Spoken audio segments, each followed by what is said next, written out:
Hello, all. We are back with another set of notes. Today, we're going to be talking about the Philippine American War, how that went down, and kind of how that affected us as a country and our relationship with other countries.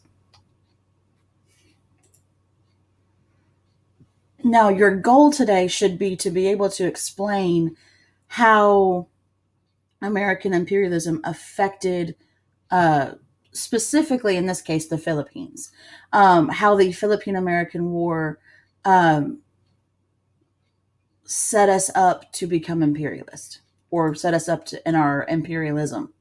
So there's a couple things we need to talk about. The first one is, why would we want the Philippines in the first place? This is a quick review of yesterday. And we want it for three reasons. We want to have more power in Asia because we are getting shut out of trade in Asia and we don't like that. We want to compete with European colonial powers. At the time, one of the ways that European powers kind of measured themselves against each other was in the size of their empires, how many colonies you had. And we didn't have many. And we very desperately want to prove to mommy and daddy that we are all grown up now, right? We want to prove to England and France that we can be a world power just like they are. And this was a way we could do that. And the third reason is we need those new markets, right? We need to be able to sell our goods in the Philippines so that our factories don't have to shut down because we've got nobody else to sell to. We also need to be able to get some natural resources from the Philippines. So this would be good for us. It would set us up in a way that we could get done what we needed to get done. Now, if you're looking at the Philippines themselves, okay, they're right here. Okay. But look how close they are to Hong Kong, right? This is Hong Kong. That's the capital of China. Okay. Look at how close it is to Japan or Korea. And guys, Russia is right there. Okay. This is Russia. We're that close to Russia. Okay. Australia is just right down there. Okay. You're already here in New Guinea. So if we can control the Philippines and we can have naval bases in the Philippines, it is really easy for us to trade with all these other places in Asia. Okay.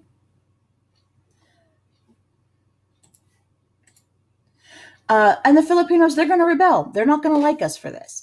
Um, Now, a lot of Filipinos thought originally that they would be receiving independence in the Treaty of Paris just like Cuba would, or Cuba was, I should say. And that was because they had already been fighting the Spanish when we showed up. They were fighting for independence. We show up in our like happy glory and say, "Hey, we're here to help you. We're gonna fight off those Spanish," and so we fight with them against the Spanish, kick the Spanish out, and then we kind of sort of maybe buy them from Spain. So the Philippines are expecting to be freed, and instead the United States purchases the Philippines from Spain for $20 million. Now, there's a lot of reasons we did this. One is we we really wanted the Philippines. There's another reason that is, if we didn't take them and we allowed the Philippines to become independent, they weren't strong enough to fight off other countries, and Germany or Japan would have made them a colony. So we, in our minds, justify taking them by saying that we would be the nicer, colonizers. We would treat them better than like Japan or Germany would have. Um, Now, the rebel leader is a guy named Emilio Aguinaldo. It's this dude. Okay. I know he looks like he's 12 years old, but he's a full grown person. I promise. I wish I looked that good now. Okay. He is going to vow to fight the U.S. opposition just as much and just as hard as they fought off the Spanish occupation. Um, and this is going to lead to a guerrilla war. And in a lot of cases, it's kind of reminiscent of the Civil War, because you have soldiers who were fighting on the same side against the Spanish. They're now fighting against each other. Now, when you're talking about guerrilla warfare, okay, guerrilla warfare is not traditional. You march both armies out onto a field and shoot at each other. That's not what kind of this warfare is. This is the hit and run. You wait for a small group of your enemy to be somewhere. You attack that small group of enemy with your superior fighters, and then you leave before their backup can show up. So this is very much hard to fight. Okay, it's hard to win a guerrilla warfare. We talked about this in the last video. The only surefire way to win a guerrilla warfare is to kill everybody.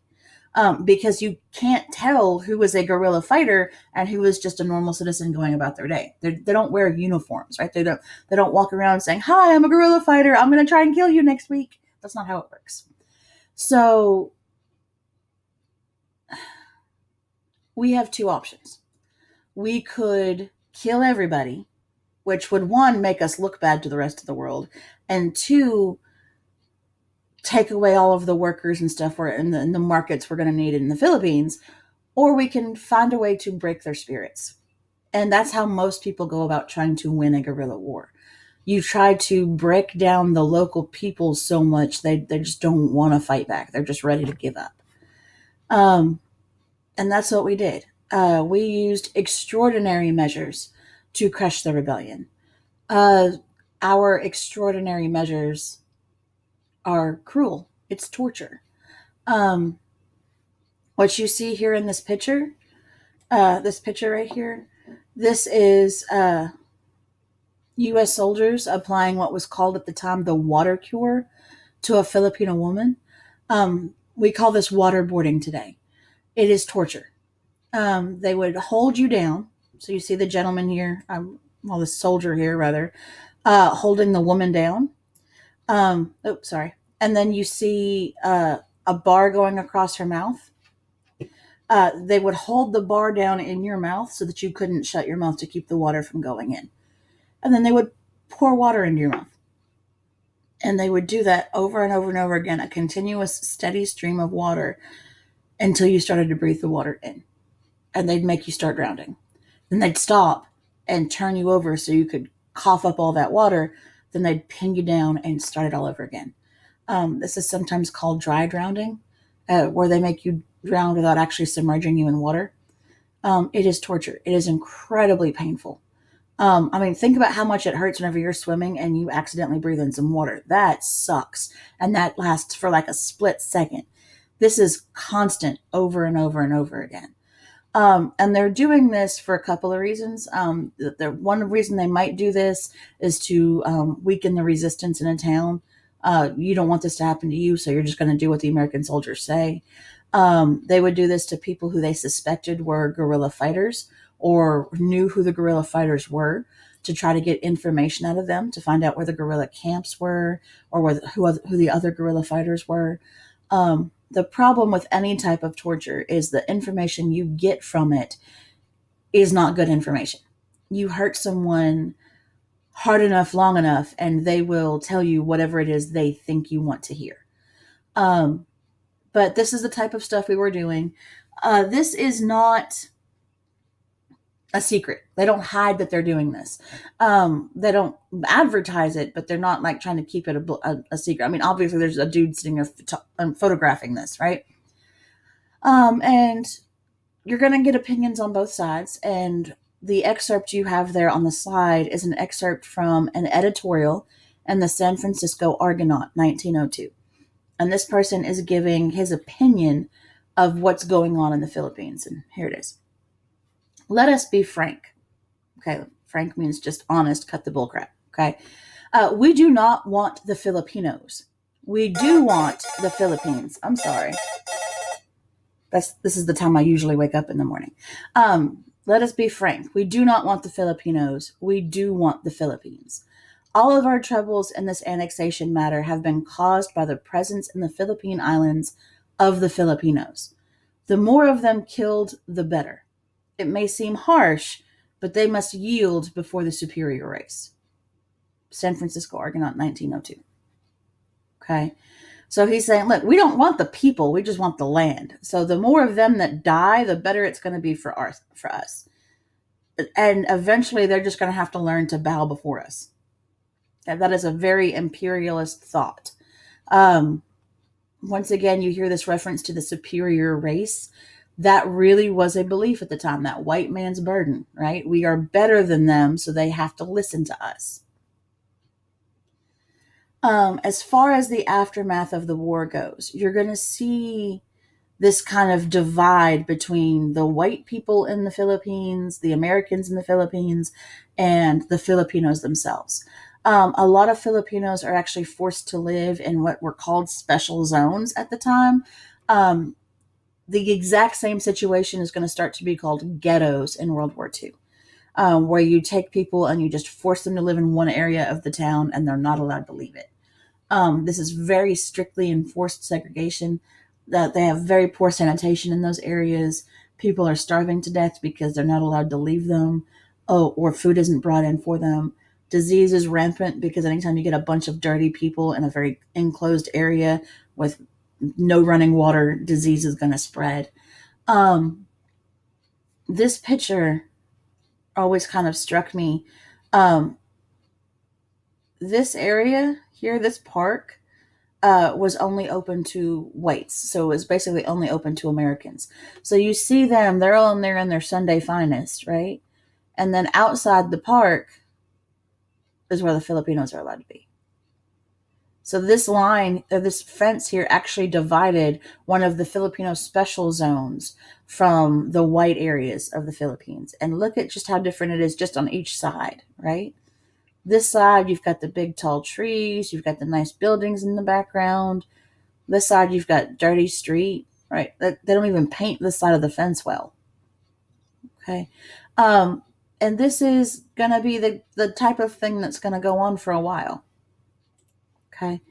Uh, you'll see this in almost every type of colonized country. Um, the one you probably remember the best is India, between Britain and India. What Gandhi was fighting against was the that separation where Indians were treated kind of like subhumans, and then the British were the ones getting all the best things for themselves. Uh, if we're looking at the cost of the war, okay, war lasts 3 years, so it lasts 3 times as long as the Spanish American War did. It lasts from 1898 to 1901.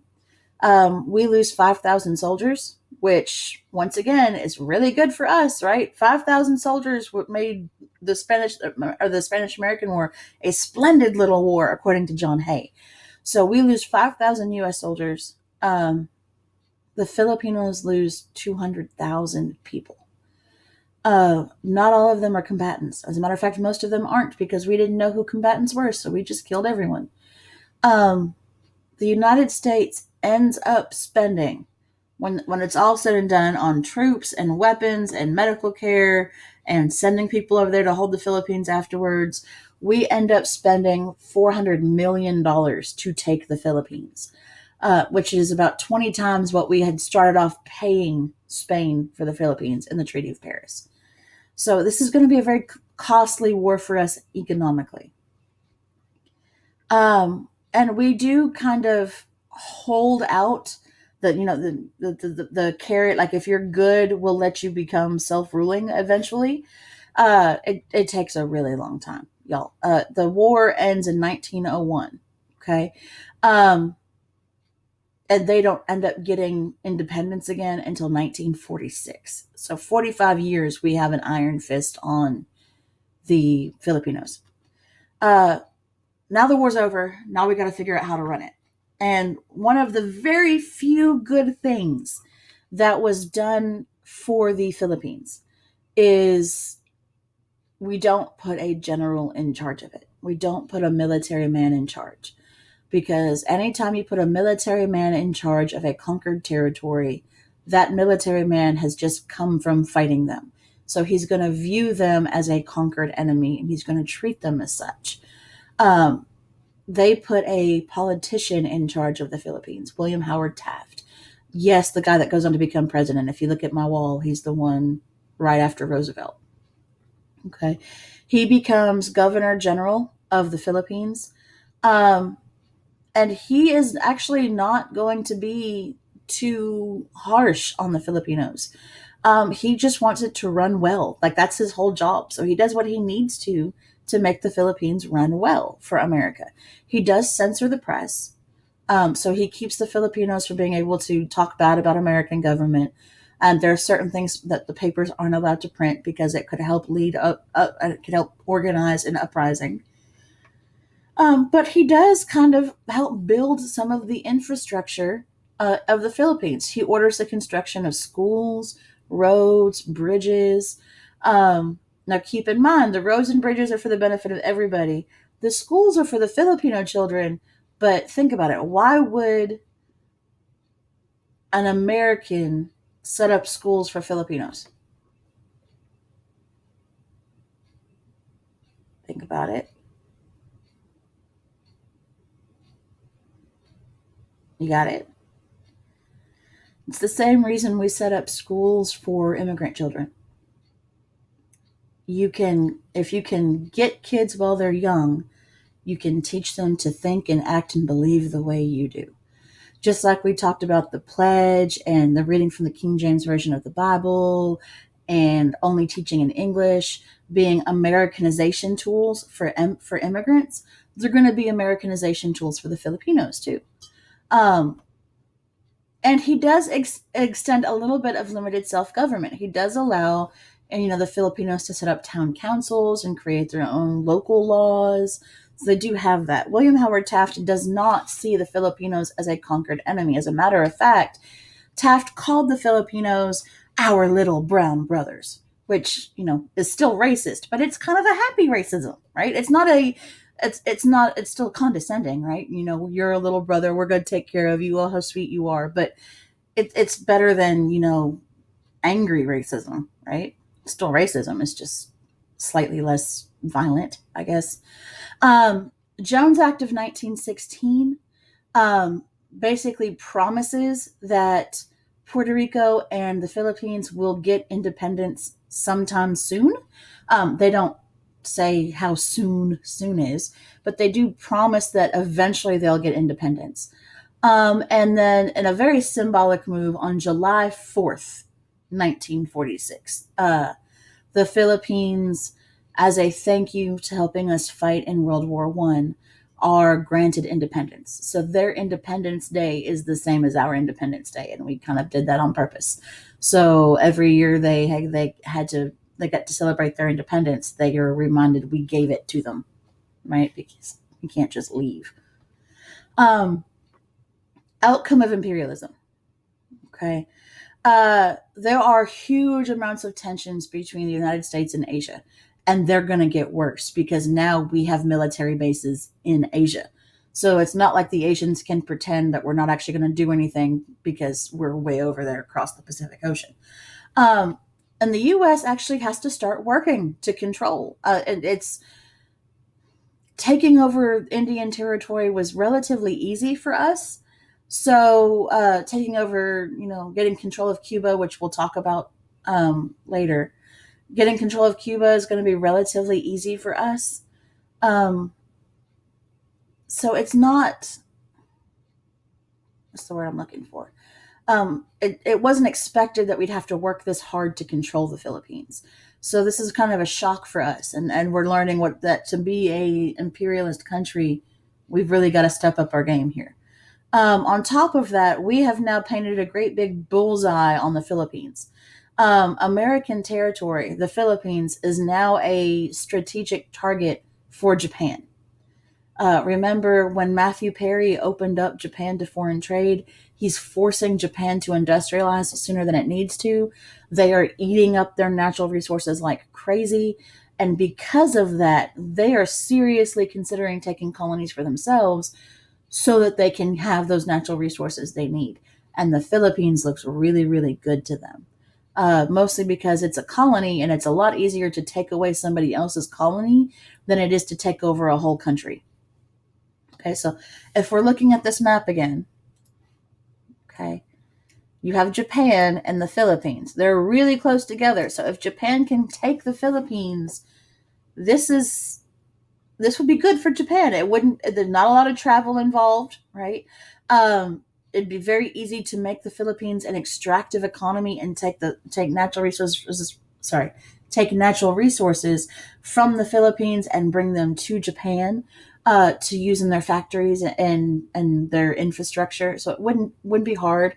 And it would also be a lot easier for Japan to take the Philippines than it would for Japan to, like, I would say, take China or Russia. Um, Korea was actually a French colony, so we're not going to meh. Uh, well, Korea was French and Russian actually at the time. So Japan doesn't want to take off those two countries.